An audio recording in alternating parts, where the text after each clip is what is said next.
உள்ளாட்சி தேர்தலில் அண்ணாமலை தான் 3வது வருவார், சீமான் சாதிக்க முடியாதுங்கிறத சொன்னவன் நான் தான். ஆனால் இப்போ நான் தெளிவாக சொல்கிறேன், அண்ணாமலை தலைவர் பதவியில் தொடராத ஒரு சூழ்நிலை இருந்தால் சீமானுக்கு இந்த 18% வாக்கில் மிகப்பெரிய எழுச்சி சீமானுக்கு இருக்குது. ஓகே, அது என்ன நம்பர் சார்? 10 சீட்டு அதிமுகக்குன்னா 9 சீட்டு என்டிஏ. அதிமுக பாஜக கூட்டணி பிரேக் ஆகுது காரணம் அண்ணாமலை அல்ல. ஃபீல்ட் அனலைஸ் பண்ணி அதை ரிப்போர்ட் பண்ணதுனால அண்ணாமலை அவர்கள் கூட்டணி பிரிஞ்சது. எஸ், அண்ணாமலை 6 சீட்டு போகுதுன்னு சொன்னால் இந்த சிறிய எண்ணிக்கை சமூகங்கள் எடப்பாடி தலைமையை ஏற்றுக்கிட மாட்டாங்க. ஜெயலலிதாவை குப்பை கூடையில் தூக்கி போட்டுட்டு எல்லாரும் சசிகலா படத்தை வச்சுட்டு இருந்தாங்கன்னு தெரியும். ஏன்னா தேமுதிக அவங்க எடப்பாடியால் ஓட் ட்ரான்ஸ்ஃபரிங் கெப்பாசிட்டியும் சீட் கன்வெர்ட்டிங் கெப்பாசிட்டியும் இல்லைன்னு அவங்க உங்களூர் மணிகண்டன் வாதத்தை கொலை பண்ணாதீங்க, கொலகாரம் மாதிரி பேசக்கூடாது, கொலகாரம் மாதிரி பேசக்கூடாது வாதத்தில். நான் பேசக்கூடிய எதுவுமே கரெக்டாக தான் இருக்கும், எதுவுமே தப்பாக போகாது, இதுவரை போனதில்லை.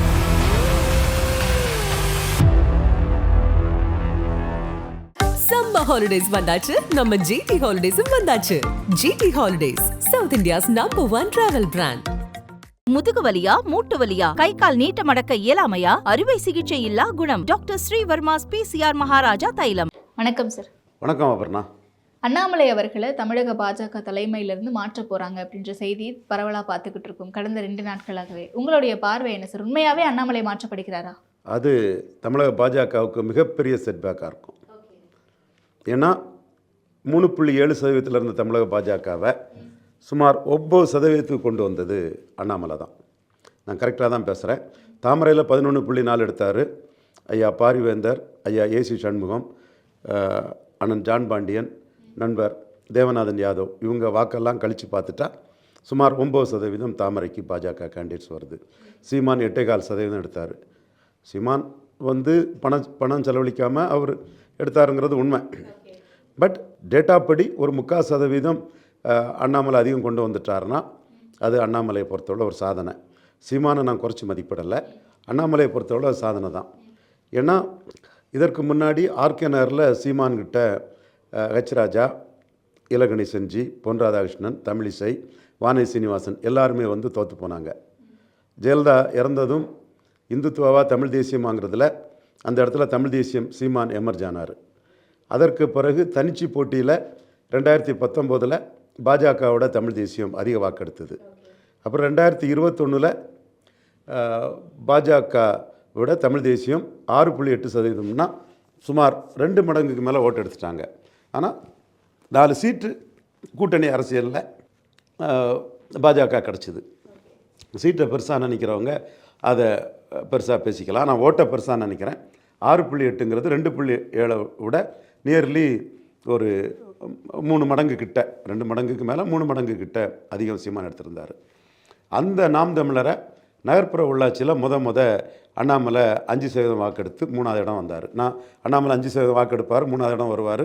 சீமானுக்கு அமைப்பு பலம் இல்லைங்கிறத நான் ஏற்கனவே தெளிவாக சொல்லியிருந்தேன். சீமானை பற்றி நான் பேசக்கூடிய எதுவுமே கரெக்டாக தான் இருக்கும், எதுவுமே தப்பாக போகாது, இதுவரை போனதில்லை. அதுக்கு பிறகு மக்களவை தேர்தலில் இது சீமான் 8.2 எடுத்தது மிகப்பெரிய சாதனை இந்தியாவிலே.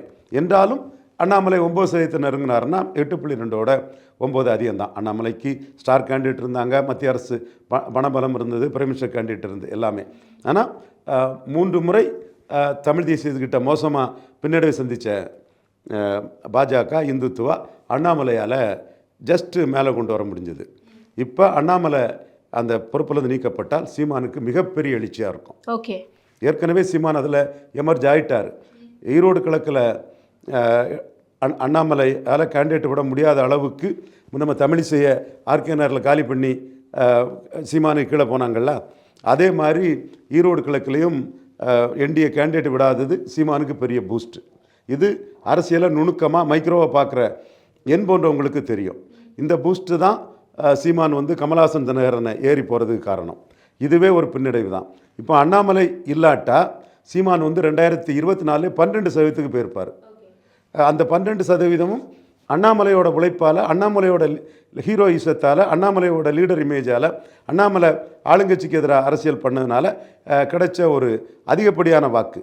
இப்போ அண்ணாமலையை நீங்கள் சேக் பண்ணாலோ, தலைவர் போஸ்ட்லேருந்து எடுத்தாலோ, அது நாம் தமிழர் சீமானுக்கு பெரிய பூஸ்டாக மாறும். ஏன்னா இந்த ஓட்டு திமுக வேண்டாம், அண்ணா திமுக வேண்டாம், ஒரே குட்டையில் ஊறிய மட்டைகள்னு அண்ணாமலை முன்னிறுத்தி எடுத்த வாக்கு.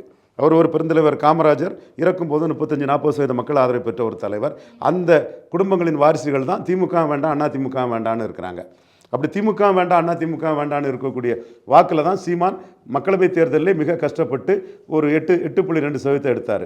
மோடியை முன்னிறுத்தி 18% வாக்குகளை எடுத்து காட்டினார் அண்ணாமலை. அதில் ஓபிஎஸ் வாக்கு பெரும்பங்கு இருக்குது. தினகரன் கான்ட்ரிபியூட் பண்ணியிருக்காரு, ஏசி சண்முகம், பாரிவேந்தர், டாக்டர் ஐயா எல்லாருமே கான்ட்ரிபியூட் பண்ணியிருந்தாலும் பாஜக எடுத்த வாக்கில் பெரும்பகுதி சிறிய எண்ணிக்கை சமூக வாக்குகள். ஓகே, சிறிய எண்ணிக்கை சமூக வாக்குகள், இந்த நாடார் வாக்குகள் இருக்குது ஒரு குறிப்பிடத்தக்க அளவு. வெள்ளாள கவுண்டர் வாக்குகள் அண்ணாமலை வச்சு இருக்குது. இதை தாண்டி ஒரு 6-7% வாக்குகள் பாஜக எடுத்த வாக்குகள்னால் அது சிறிய எண்ணிக்கை சமூக வாக்குகள் தான். அந்த சிறிய எண்ணிக்கை சமூக வாக்குகள் பரவலாக வாழக்கூடிய அப்பர் காஸ்ட் ஓட்ஸு. அவங்க எடப்பாடி பழனிசாமி 2 ஜாதி கட்சின்னு அதை ஏற்றுக்கிட மாட்டாங்க. இதுதான் பெரிய ஒரு உண்மை. ஏற்கனவே நீங்கள் இதை பார்த்தீங்கன்னா 2014ஆம் ஆண்டு என்டிஏ எடுத்த வாக்கில் தேமுதிக, மதிமுக, பாமக எல்லாரும் இருந்து எடுத்த வாக்கில் ஒரு 19% வாக்கில் ஒரு 6-7% வாக்கு மோடி தலைமையை ஏற்றுக்கிட்டவங்க கலைஞர் கருணாநிதி தலைமையை ஏற்றுக்கிட்டாங்க. இந்த டேட்டாவை டெல்லி பாஜக கூர்ந்து கவனிக்கணும். அது சிறிய எண்ணிக்கை இந்த சமூக வாக்குகள் தான். இந்த சிறிய எண்ணிக்கை சமூக வாக்குகள் பகுதி பெரும்பான்மை சமூகங்களின் ஆதிக்கத்துக்கு எதிராக இருக்கிறாங்க. வன்னியர் ஆதிக்கத்துக்கும், வெள்ளாள கவுண்டர் ஆதிக்கத்துக்கும், ஏன் முக்குலத்தோர் ஆதிக்கத்துக்கும் எதிராக தான் இந்த சிறிய எண்ணிக்கை சமூகங்கள் அரசியல் அரங்கத்தில் முடிவெடுக்கிறாங்க. இந்த சிறிய எண்ணிக்கை சமூக வாக்குகள் அண்ணாமலை அவர் ஒரு பெரும்பான்மை சமுதாயத்தை சேர்ந்தாலும் இந்துங்கிற அடையாளத்தோடு, மோடிங்கிற அடையாளத்தோடு அண்ணாமலையால் இவங்களை பெரிய அளவில் கவர்ந்து இழுக்க முடிஞ்சுது. தொட்டிய நாயக்கர் போன்ற சமூகங்களெல்லாம் அண்ணாமலையால் கவர்ந்து இழுக்க முடிஞ்சுது. இந்த சிறிய எண்ணிக்கை சமூகங்கள் எடப்பாடி தலைமையை ஏற்றுக்கிட மாட்டாங்க.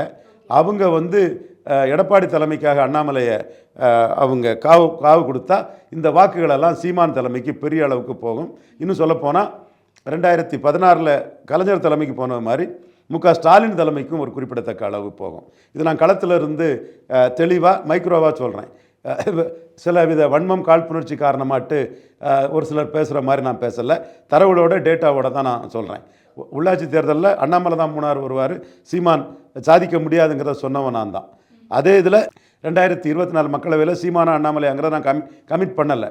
ஆனால் இப்போ நான் தெளிவாக சொல்கிறேன், ஈரோடு கிழக்கு விக்கிரவாண்டியில் களத்துக்குள்ளே தனித்து நின்றதுலையும், ஈரோடு கிழக்கில் என்டிஏ களத்துக்குள்ளே வராததுலேயும், அண்ணாமலை தலைவர் பதவியில் தொடராத ஒரு சூழ்நிலை இருந்தால் சீமானுக்கு இந்த 18% வாக்கில் மிகப்பெரிய எழுச்சி சீமானுக்கு இருக்குது. அது கடந்த கால வரலாறும் அதைத்தான் சொல்லுது. கடந்த கால இந்த ஒன் டைம் ஓட்டோட தன்மையும் அதைத்தான் சொல்லுது. இந்த ஓட்டுக்கள் திமுக வேண்டாம், அண்ணா திமுக வேண்டான்னு விழுந்த ஓட்டுக்கள். இது அண்ணாமலை லீடர்ஷிப்பை நீங்கள் காவு கொடுத்தீங்கன்னா அந்த லீடர்ஷிப்பில் இன்னைக்கு ஏபிசிடி, ஏடிஎம்கேயும் வேண்டாம், பிஜேபியும் வேண்டாம், காங்கிரஸும் வேண்டாம், டிஎம்கேயும் வேண்டாம், தனிச்சு 234 தொகுதியிலையும் வேட்பாளரை தேர்வு செய்து களத்தை நோக்கி வரக்கூடிய சீமானுக்கு தான் அந்த வாக்கள் போகும். இன்னும் சொல்லப்போனால் கச்சத்தீவு மீட்புன்னு எல்லா கட்சிகளும் சட்டசபையில் தீர்மானம் போடும்போது கச்சத்தீவை விட்டு கொடுத்தவங்கள்லாம் மீட்புன்னு சொல்கிறாங்க. அண்ணா திமுக, காங்கிரஸ், பாஜக, திமுக எல்லாரும் குற்றவாளி. நான் மக்கள் மத்தியில் மக்களுக்கு பாதிப்பு ஏற்படுத்திய இந்த 4 பேரையும் ஏற்று நிற்கன்னு சீமான் நிற்கிறது. குறிப்பாக திமுக, அண்ணா திமுக ஏற்று நிற்கிறது. அண்ணாமலை லீடர்ஷிப்பு பலகீனப்பட்டாலோ, அது அகற்றப்பட்டாலோ அது சீமானுக்கு மிகப்பெரிய ப்ளஸ்ஸாக இருங்கிறது தான் என்னோட கருத்து. புரியுது.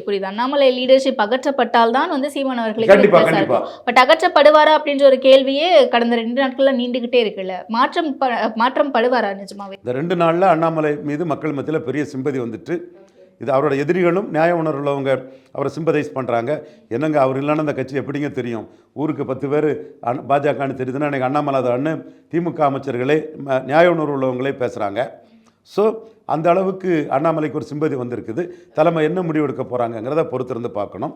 அண்ணாமலை மாற்றப்பட்டால் மீண்டும் நான் சொல்கிறேன், அந்த ஓட்டு ஒரே குட்டையில் ஊறிய மட்டைகள்னு பெருந்தலைவர் காமராஜ் கூறிய அந்த அவரை ஆதரித்த குடும்பங்களோட வாரிசுகள், பேரனாக இருக்கலாம், பேத்தியாக இருக்கலாம், அந்த இன்ஃப்ளூயன்ஸில் உள்ள வாக்காளர்கள் தான் இது அந்த ஓட்டர்களை பொறுத்தளவில் அண்ணாமலையும் சீமானும் ஒரு நாணயத்தின் இரு பக்கங்கள் தான்.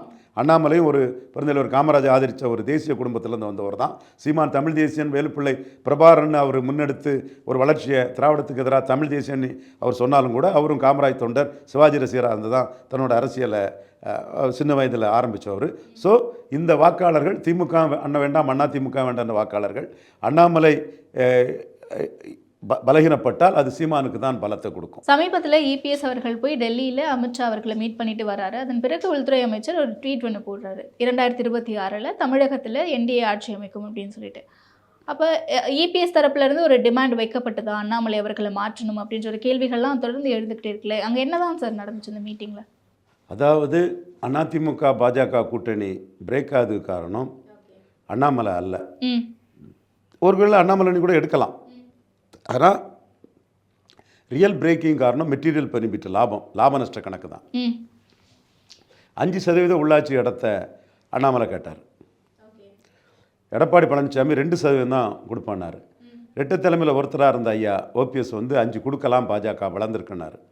பாஜக ஒன்றும் வளரலை, நாங்கள் தனிச்சே போயிடுவோன்னு அவர் சேலத்தை நோக்கி அவர் கிளம்பிட்டார். காரணம் அதிமுகவுக்கு அமைப்பு பலம் இருந்ததுனால, அமைப்பு பலம் இல்லாத பாஜக போன்ற கட்சிகளெல்லாம் கடைசி நேரத்தில் திராட்டில் விட்டால் ஒன்றும் இல்லாமல் பரிதவிச்சு போவாங்க, அது பிறகு நம்ம கொடுக்குற சீட்டை வாங்கிக்கிட்டு அடுத்த தேர்தலில் வருவாங்கன்னு எடப்பாடி விர்த்தகர் சமர்த்தர் சரியாக போனார். ஆனால் அந்த இடத்துக்குள்ளே அண்ணாமலை களத்துக்குள்ளே நின்று 100% இடத்துலையும் சீட்டு போடுன்னு அமித்ஷா சொன்னார். அண்ணாமலை கஷ்டப்பட்டு 45% இடத்துல கேண்டிடேட் போட்டு 3வது இடத்துக்கு பாஜக கொண்டு வந்தார். டெல்லியும் போதுமான அளவு பணமும் அவருக்கு தேர்தல் செலவுக்கு டெல்லி தலைமையும் காசு கொடுத்தாங்க. அப்போ அதுதான் நான் சொன்னேன், சீமான் 3வது வரமாட்டார், அண்ணாமலை 3வது வருவார். சீமானை பற்றி நான் எதுனா சொன்னாலும் அது 100% கரெக்டாக இருக்கும், அதை பார்த்து தான் நான் சொல்வேன்னு சொன்னேன். ஏன்னா சீமானை பற்றி நான் சொல்கிறதுக்கு சில பேர் பதறாங்க, அதுக்காக தான் சொல்கிறேன். அப்போது அண்ணாமலை தான் 3வது வருவாருங்கிற கருத்தை நான் சொல்லியிருந்தேன். அடுத்தபடியாக 2024 எல்லாரும் ஒன்றா இருந்துக்கிட்டு 3வது முறை மோடி பிரதமர் வருவார், 330 சீட்டு பாஜக ஜெயிக்கும்னு ஐயா எடப்பாடி சொன்னார். 12 சீட்டு வேணும்னு சொன்னார் அண்ணாமலை. ஏன்னா இவருக்கும் ஜாதிய ரீதியான எதிர்ப்பு இருக்குது. ஈரோடு கிழக்கு பூத் வைஸ் அனலிஸ்ட் இதை பார்த்து அது தொடர்பாக தான் ஒரு வழக்கை வேறு சந்திச்சுட்ருக்கேன். எடப்பாடி தூண்டுதலில் சிவி சண்முகம் எனக்கு எதிராக போட்டிருக்காரு. ஜாதி இல்லைலாம் ஒரு முழு பூசணிக்காயை சமநீதியை சூறையாடுறதுக்கு 2 ஜாதி சூறையாடுறதுக்கு மறைச்சிட்ருக்காங்க. நம்ம விடமாட்டோம்.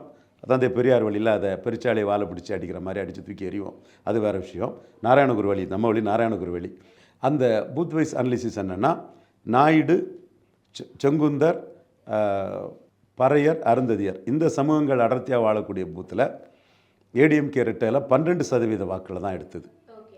ஸோ இந்த 4 சமூகத்திலையும் அதிமுக எடப்பாடி தலைமை பலகீனம் அடைஞ்சிட்டு வீழ்ச்சி அடைஞ்சிடுச்சு.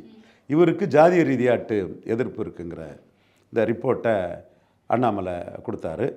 அதற்கு காரணம் 10.5% ஜாதிவாரி கணக்கெடுப்பு நடத்தாமல் செய்ததும் ஒரு காரணங்கிறதையும் அண்ணாமலை கொடுத்தாரு. அப்போ அவர் என்ன சொன்னார்னா, மத ரீதியாக பாஜகவுக்கு எதிர்ப்பு இருக்குன்னா, ஜாதி ரீதியாக 2 ஜாதி ஆதிக்கத்தில் போன கட்சி, MGR Jayalalithaa cost neutral leaders அவங்க தலைமையில் இருந்த கட்சி இல்லை இதுங்கிறத அவர் அண்ணாமலை டெல்லி தலைமைக்கு சொல்லி இந்த எதிர்ப்பு இருக்குன்னு சொல்லும்போது வெற்றி வாய்ப்பு உறுதி இல்லை, அப்போ நாங்கள் தனித்து போட்டிட்டு 10% வாக்கெடுப்போம், அப்போ நீங்கள் எங்களுக்கு 12 சீட்டு வேணும்னு அண்ணாமலை உறுதியானார். இவங்க 6 சீட்டுக்கு மேலே உங்களுக்கு தர முடியாதுன்னு சொன்னாங்க. ஸோ அதில் தான் அந்த அலையன்ஸ் பிரேக் ஆச்சு. அண்ணாமலை ஃபீல்ட் அனலைஸ் பண்ணி அதை ரிப்போர்ட் பண்ணதுனால அண்ணாமலை அவர்கள் கூட்டணி பிரிஞ்சது. எஸ், அண்ணாமலை 6 சீட்டு போகுதுன்னு சொன்னால் அண்ணாமலை தலைவராக இருந்தாலும் அவங்க அதை பற்றி கவலைப்பட மாட்டாங்க. ஏன்னா 6 சீட்டு வாங்குற ஒரு தலைவராக இருக்க மாட்டார் இல்லையா. தமிழிசை அம்மையார் மாதிரி ஒரு பிரசிடெண்ட்டுங்கிற அந்தஸ்தில் தானே இருப்பாங்க. பொன்னார் கூட ஓரளவு பிரசிடெண்ட்டாக தலைவராங்கிறதுல ஒரு கொஞ்சம் ஏறி வந்தார், நான் மறுக்க வரல. பொன்னார் நமக்கு ஐயா தாளிங்க நாடார் நினைவிடம் தொடர்பாட்டு அவர் சரியாக செயல்படலை, ஒரு குடும்ப பெரிய வரட்டு கௌரவத்தில் செயல்பட்டாருங்கிற ஒரு எண்ணம் இருந்தாலும் கூட அவர் அதில் 5.5% பிஜேபிக்கு 2 எம்பியை 14 கொண்டு வந்தவருங்கிறத நாம் மறுக்க வரல. எனிவே அண்ணாமலை எங்கள் பலத்துக்குரிய சீட்டு வேணுங்கிறதுல உறுதியாக இருந்தார். அதுதான் அண்ணாமலைக்கும் எடப்பாடிக்கும் உள்ள பிரச்சனை இல்லை. இப்போ இதுதான் அந்த பிரச்சனை தான் அண்ணாமலையை தலைமையாக வைக்கக்கூடாது, வச்சா கூட்டணி கிடையாது அப்படின்ற ஒரு டிமாண்டை இபிஎஸ்க்கு வைக்க சொல்லி தள்ளுச்சோன்னு கேட்குறேன். கண்டிப்பாக அதுதான் தூண்டியிருக்கக்கூடும். அப்போ அண்ணாமலை இதோட நோக்கம் என்னென்னா, நம்ம 18% ஓட்டு வாங்கிட்டோம் என்டிஏ. எடப்பாடி 20% ஓட்டு தான் வாங்கியிருக்கிறாரு. அவர் 100 சீட்டுன்னா என்டிஏ 90 சீட்டு நிற்கணும். நான் பலமுறை சொல்லியிருக்கிறேன். அவர் 110 சீட்டுன்னா என்டிஏ 99 சீட்டு நிற்கணும். இன்றைக்கி எடப்பாடி கிட்ட கூட்டணிக்கு வந்து முபாரக் தவிர வேறு யாரும் இல்லை. என்றைக்கு பிஜேபியோட கூட்டணி வந்து அன்னைக்கு முபாரக் போயிடுவார். தேமுதிக வந்து அவங்க எடப்பாடியால் ஓட் ட்ரான்ஸ்ஃபரிங் கெப்பாசிட்டியும் சீட் கன்வெர்ட்டிங் கெப்பாசிட்டியும் இல்லைன்னு அவங்க வந்து திமுக கூட்டணி நோக்கி நகர்றாங்க. அப்படியா? கண்டிப்பாக. ஓகே. பட்ஜெட்டை பாராட்டிட்டாங்க. சட்டம் ஒழுங்கு மோசமாக இருந்ததை உடனே போலீஸ் நடவடிக்கை எடுத்ததும் அதை பாராட்டிட்டாங்க. இது டீலிமிட்டேஷனில் தமிழக முதல்வர் கூட நிற்க தயார்னு சொல்லிட்டாங்க. ஸோ இந்த நிலைப்பாடுங்கிறது வந்து அவங்க திமுக ஆப்ஷனையும் ஓப்பன் பண்ணிட்டாங்கன்னு தான் அர்த்தம். டாக்டர் கிருஷ்ணசாமி தென்காசியில் நின்றவர் எடப்பாடி பழனிசாமியை ஒரு குறிப்பிட்ட ஜாதிகிட்ட காலில் விழுறதாட்டே சொல்லி உங்களை மானத்தை காப்பாற்றி டெபாசிட் கொடுத்த ஜாதியை விட்டுக்கிட்டு இன்னொரு ஜாதி காலில் விழுறீங்கன்னு ஓப்பனாட்டே கூட்டணி கட்சி தலைவர் அவரே சொல்கிறாரு. இன்னும் அவர் வந்து அந்த உள்ஒதுக்கீட்டில் ஜெயலலிதா நிலைப்பாட்டிலேருந்து மாறி ஒரு நிலைப்பாட்டை எடுத்ததுலேயும் அவர் தெளிவாக எடப்பாடி பழனிசாமியை விமர்சனம் பண்ணுறாரு. அப்போ எந்த கூட்டணியும் இல்லாத சூழ்நிலையில் என்டிஏ கூட்டணிக்குள்ளே வராரு. அப்போ என்டிஏ 18% வாக்கு எடுத்திருக்குன்னா, நீங்கள் 20% வாக்கு எடுத்திருக்கிறீங்கன்னா, என்டிஏ வேறு கூட்டணி அமைச்சு போயிருச்சிங்கன்னா உங்கள் 20 கீழே போகும், 15 போகும். அப்படி இருக்கக்கூடிய ஒரு மோசமான சூழ்நிலையில் தான் நீங்கள் வந்து என்டிஏ கூட்டணிக்குள்ளே வாரீங்க. அப்போ அண்ணாமலையை பொறுத்தளவில் தலைவராக அவர் தொடராரோ இல்லையோ, பாஜக தன் பலத்துக்குரிய என்டிஏ தன் பலத்துக்குரிய சீட்டை என்ன கூட்டணினாலும் வாங்கணுங்கிறத அவர் உறுதியாக இருப்பார். ஓகே. அது என்ன நம்பர்ஸ் நம்ம அப்ராக்சிமேட்டாக சொல்ல முடியும்? அப்ராக்சிமேட்டாக 10:9. ஓகே. 10 சீட்டு அதிமுகக்குன்னா 9 சீட்டு என்டிஏக்கு. ஓகே. ஓகே. பலத்தின் அடிப்படையில் பங்கீடு 60-40 அந்த மாதிரி பர்சன்டேஜில் 60-10 அவங்க 20%, இவங்க 18%னா 20:18, 10:9, 100:90, 50:45 இந்த மாதிரி ஒரு பங்கீடு பலத்தின் அடிப்படையில் இருக்குங்கிறதா அண்ணாமலை. இது அவ்வளோ சீட்டு கொடுப்பாங்களா அதிமுக? அதுதான் கூட்டணி இருக்குமா இல்லையாங்கிறத முடிவு பண்ணும். 12 சீட்டு கொடுக்காதனால தானே 6 சீட்டை தாண்ட மாட்டாங்கனால தானே பிரேக் ஆச்சு. 2% மேலே கொடுக்க மாட்டாங்கனால பிரேக் ஆச்சு. மற்றவங்க சொல்கிற மாதிரி எம்ஜிஆரோ அண்ணாவோ ஜெயலலிதாவோ இல்லை. இவங்க சசிகலா கட்சியை பிடிச்சதும் அத்தனை பேரும் ஜெயலலிதா படத்தை கூடையில் தூக்கி போடலை. ஹிண்டு பத்திரிகையில் குப்பை கூடையில் ஜெயலலிதா கலண்டர் இருந்ததும் எல்லாரும் சசிகலா படத்தை பாக்கெட்டில் வச்சுட்டு வந்ததும் நமக்கு தெரியாதா? ஸோ அது ஜெயலலிதா மேட்ரோ இல்லை, அண்ணா மேட்ரோ இல்லை. 100% இது நான் போய் சொல்லலை. மரியாதைக்குரிய அதிமுகவுக்கு முட்டுக் கொடுக்கக்கூடிய சேலம் மணிகண்டானாலும் சரி, பொங்கலூர் மணிகண்டானாலும் சரி, பொங்கலூர் மணிகண்டன் வாதத்தை கொலை பண்ணாதீங்க, கொலகாரம் மாதிரி பேசக்கூடாது, கொலகாரம் மாதிரி பேசக்கூடாது வாதத்தில். தென் தமிழ்மணினாலும் சரி, இது யாருனாலும் சரி, சகோதரர்கள் எல்லாருமே ஒத்துக்கிடுவாங்க.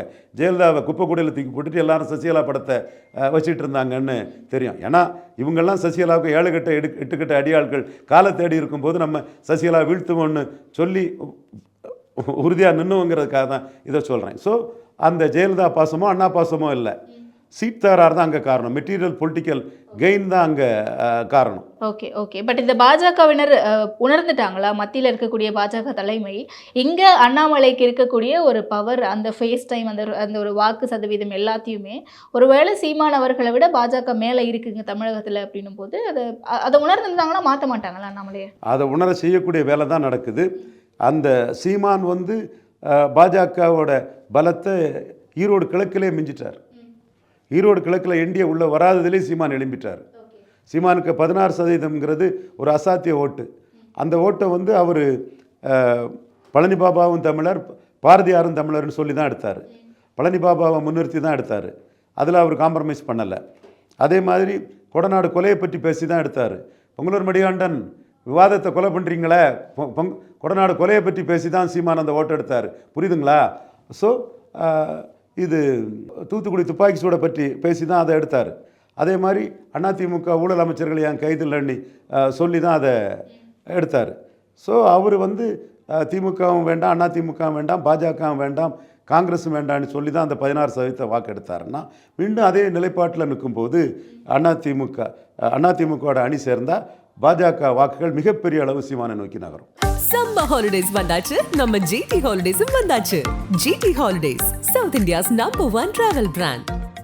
முதுகு வலியா, மூட்டு வலியா, கை கால் நீட்ட மடக்க இயலாமையா, அறுவை சிகிச்சை இல்லா குணம். டாக்டர் ஸ்ரீவர்மாஸ் PCR மகாராஜா தைலம்.